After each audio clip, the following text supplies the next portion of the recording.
So, August 8th happened, and now you're here. Maybe you're watching this the same day. Maybe it's been a couple of days. Either way, the date has passed.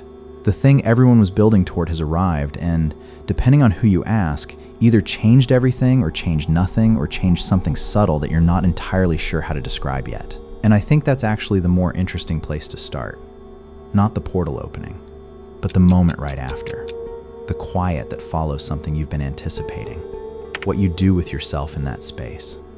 Because there's a specific feeling to the morning after a significant date. It's a little like the day after a birthday, or the day after a holiday you spent months preparing for. The lead up is always louder than the arrival, and then suddenly you're just in the regular world again, except something was supposed to have shifted, and you're not entirely sure whether it did or didn't. Here's what I've noticed about dates like 8/8. The conversation almost always centers on the build-up, the preparation, the energy that's coming. Every piece of content is about what to do before it arrives, what to set your intentions around, what to expect, what to watch for. And then the date passes, and most of the content stops. As if once August 8th has happened, the story is over. Go home. Wait for the next one. But I don't think that's right. Personally, I think what happens in the days after a moment like this is at least as important as the moment itself. Maybe more important. Because anyone can sit quietly on a specific date and set an intention. The harder thing, always, is carrying whatever shifted into actual life. Into the regular Tuesday. Into the inbox, full of emails and the commute and the person who annoys you at work and all the rest of it. The practice isn't the ritual. The practice is what happens after the ritual ends. That's what this video is about, not the portal itself. What you do once you've walked through it. I'll give you a very short version of what the Lion's Gate actually is, because I want to be honest about what we know and what we're interpreting. Around August 8th each year, the sun is in Leo, and Sirius, one of the brightest stars visible from Earth, rises on the eastern horizon just before dawn. This alignment was significant to ancient Egyptians and has been reinterpreted within modern spiritual communities, particularly around the numerological weight of the date, 8/8, and the qualities that the number 8 carries in various traditions. Infinity, cycles, power returning to itself. Whether you engage with that literally or metaphorically, what I find genuinely interesting is the human experience that clusters around this date. Every year, a significant number of people slow down. They reflect, they journal, they look for signs, they ask themselves questions they've been avoiding for months. And I think regardless of your beliefs about what's physically happening in the sky, there's something worth examining in what people allow themselves to notice when they give themselves permission to pay attention. That permission is what I want to talk about, and more specifically, what tends to go wrong when the date passes and the permission quietly gets revoked. Let me start with the thing I think is most common and most rarely discussed. Nothing dramatic happened to you on August 8th. Or maybe something small happened, something quiet and personal. Nothing remotely matching the energy of the content you'd been consuming in the lead up. And now there's this low-level discomfort you don't quite know what to do with. A feeling that you either missed it somehow or weren't open enough, or that the whole thing was overblown and you're a little embarrassed for having taken it seriously in the first place. I want to push back on all three of those conclusions because I think they all come from the same misunderstanding. The assumption that a meaningful threshold must announce itself loudly is something that I honestly think spiritual content has made significantly worse over the years. When every video promises a dramatic shift, 7 miracles, a complete destiny transformation, the actual experience of a quiet and ordinary day starts to feel like failure. Like the portal showed up for everyone except you. Like something is wrong with your frequency, your openness, your readiness. But here's what I think is actually true, and it's something I've come back to a lot. The moments that genuinely change things are rarely the ones that feel cinematic while they're happening. The most significant shifts in a person's life, the ones that actually redirect something, usually feel like a slightly different thought. A small decision that didn't seem weighty at the time. A quiet realization that happened while you were doing something completely unremarkable. The dramatic version of change is the version that's easy to talk about afterward. It makes a good story. But it's not usually how change actually works on a human level. Change tends to move slowly, and then suddenly, and the slow part is invisible. So if you went through August 8th without a revelation, that's not evidence you weren't paying attention. It might be evidence that whatever is shifting in your life is doing so at a depth that doesn't produce fireworks. And depth without fireworks is not a lesser outcome. It's often exactly how the real things move. Don't dismiss the quiet days. They're often the ones doing the most actual work. Here's something I've found genuinely interesting about the days surrounding a date like this. The mind starts pattern matching, aggressively. You see 8:08 on the clock. You hear from someone you haven't thought about in months. A song comes on at exactly the right moment. Your phone autocorrects to something that seems pointed. A stranger says something that lands strangely, like it was meant for you. And suddenly you're building a narrative. The universe is clearly telling you something specific. You have signs, multiple signs, all pointing in the same direction. And I want to be careful here, because I'm not dismissing that experience. Finding meaning in coincidence is a profoundly human thing to do, and I don't think it's inherently wrong or foolish. Humans have been doing it forever. The question isn't whether coincidences can be meaningful. The question is what we do with them. There's a difference between noticing something and deciding it's a command. When your awareness is heightened, as it genuinely tends to be around dates you've given significance to, you're more alert, more attuned, looking for things you wouldn't normally look for. And when you're actively looking for patterns, you find them. That's not magic. That's just how the human brain works. It's extraordinarily good at finding connections. So the thing worth sitting with is this. Is the sign you're seeing pointing towards something that was already true for you? Something you already knew, already felt in your body, already needed to address but kept finding ways around? Or is the sign doing the work that your own clarity was supposed to do? Are you using 888 on a license plate as permission for a decision you were probably going to make anyway? Because honestly, that might be fine. We often need external permission to do things we already know are right for us. But if you're making the license plate responsible for a significant life decision, that's worth slowing down for. Coincidences can be meaningful without being instructions. You can find something significant without being immediately obligated to act on it. Notice the thing. Write it down. Sit with it. Ask whether it connects to something you understood before you started looking for signs. If the answer is yes, it probably deserves serious thought. If the answer is that it only makes sense as a message because of the timing, give it a little more room before building your next chapter around it. Which brings me to something more practical. Something that I'll be direct about because it genuinely affects people. The days after something like the Lion's Gate portal tend to produce a specific quality of emotional clarity, a kind of certainty that doesn't usually feel available. Things that seemed complicated suddenly feel obvious. The relationship that isn't working, the job that was never right, the version of your life that you've been tolerating rather than choosing. It all feels clear in a way that can make you want to act on all of it immediately, this week, before the clarity fades. And I think you should be a little careful with that urgency. Not because your instincts are wrong, not because the insight isn't real, but because there's a distinction between a genuine realization and a decision made from the high of a heightened emotional state. Those two things feel almost identical from the inside while you're in them. And the difference matters quite a lot when the decisions are ones with actual consequences. The insight is worth trusting. What I'd question is the timeline it's putting on itself. If something is genuinely true, it doesn't require you to act on it before Thursday.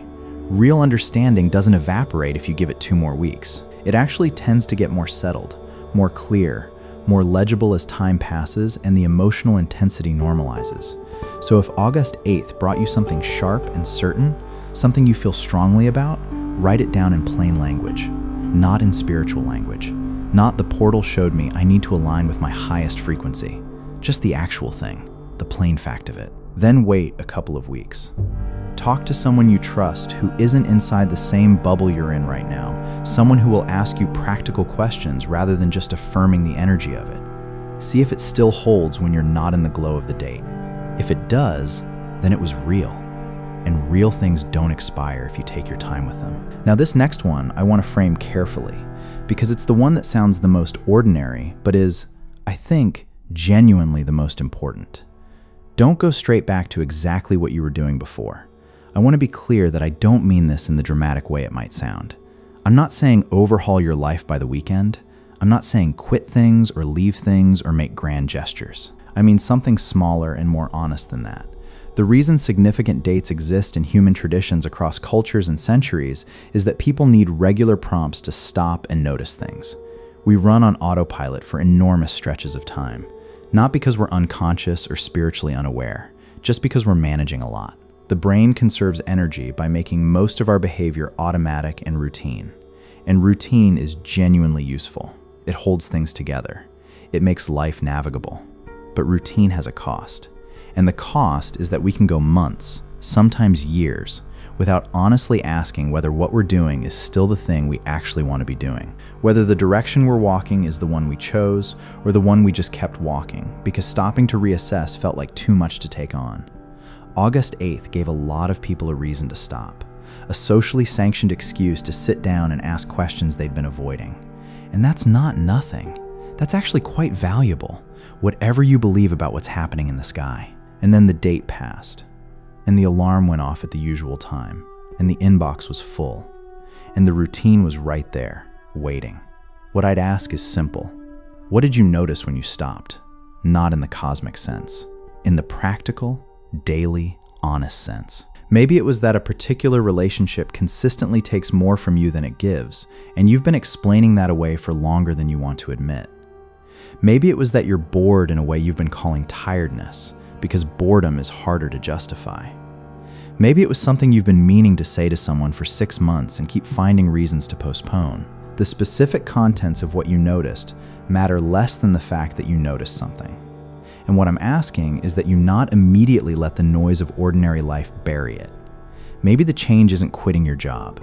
Maybe it's finally having a conversation you've been avoiding for half a year. Maybe it's one small habit you add or remove. Maybe it's just being slightly more honest with yourself about what's working and what isn't. Give what you noticed at least a few days of real attention before you go fully back to autopilot. Here's something that might be a little uncomfortable to bring up in this kind of video, but I think it needs to be said.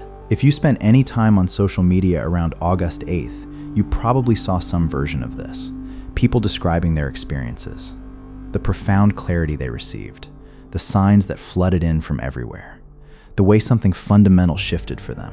In some cases, massive, life-altering awakenings described in captions and short videos. And depending on where you are, watching that is either inspiring or quietly deflating, or both simultaneously, which is probably the most honest version. There's a real thing that happens to people when their inner experience consistently doesn't match what they see others describing publicly. When your August 8th was ordinary, or difficult, or just a normal day, and you're reading about someone's profound spiritual transformation, a comparison happens almost involuntarily.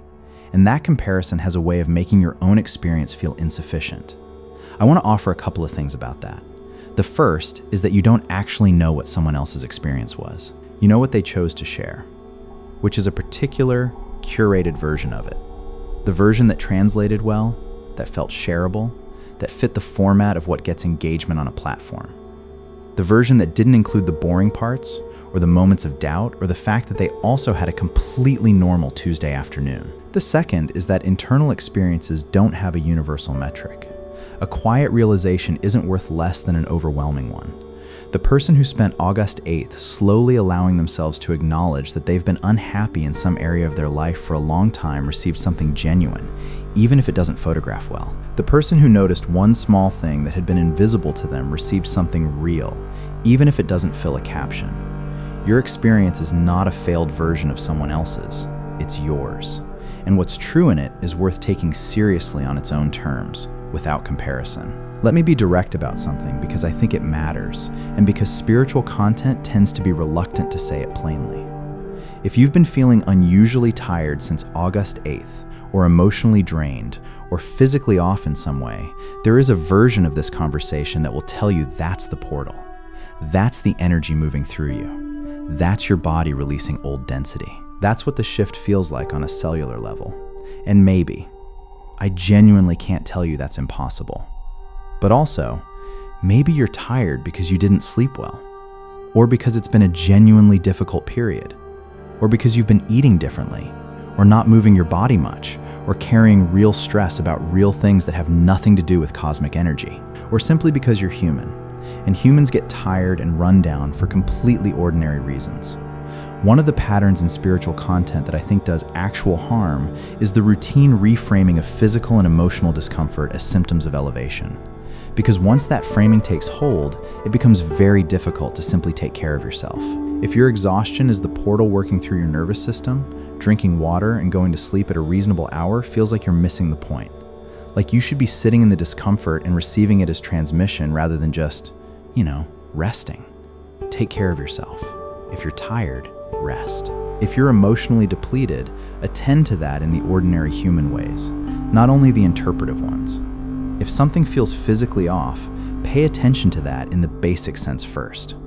Being grounded in your body in the days after August 8th is not a failure to honor the portal.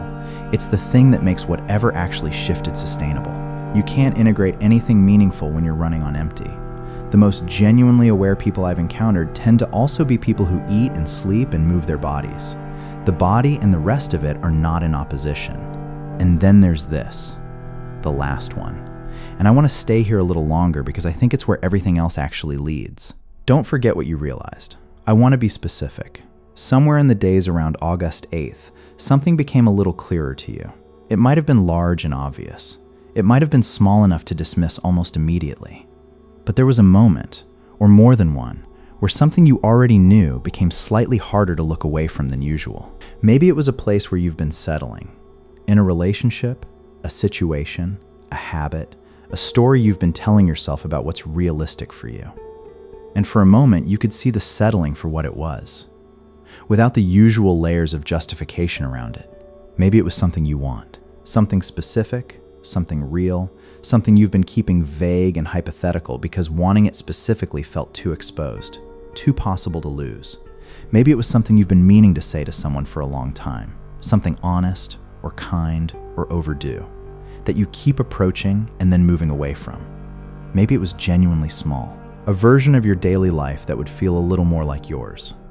A conversation you need to have with yourself about something you've been not quite deciding for too long. The question I want to leave you with is this. What did August 8th make you notice that you can no longer completely unsee? Because here's what I've come to believe about moments like this. Whatever you think is actually producing them. Once you've clearly seen something, it doesn't fully disappear. You can cover it back up. You can get busy and let the routine push it to the edges. You can spend the next month not thinking about it. But it doesn't go away in the way that things go away when they were never quite real. It sits there, waiting for the next quiet moment. The moments that matter in a life are usually not the dramatic ones.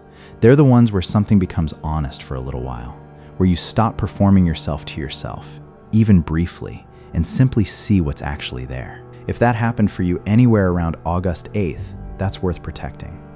Not by dramatizing it, not by rushing to act before you've understood it, but by simply not letting the next few weeks erase it. Write it down if you haven't. Not for anyone else, just for yourself. What it was, what it felt like to let yourself see it, what it might mean if you actually took it seriously. The way I think about dates like this, honestly, is less about what the cosmos is literally transmitting and more about what we're willing to see when we give ourselves a reason to look. We don't need a portal to reflect. We don't need August 8th to slow down and ask honest questions. But we often do need permission, a reason, a shared cultural moment that makes it socially acceptable to stop, even briefly, and pay attention to things we've been moving past. If the Lion's Gate gave you that permission, then the question is simply what you do with whatever you found when you stopped. Not the cosmic version, the real version, the thing you already knew that just got a little harder to pretend you didn't. What are you going to do with it? Leave me a comment with what August 8th made you realize. I genuinely read them. And if this is the kind of conversation that's useful to you, subscribe. Because this is the territory I want to keep exploring.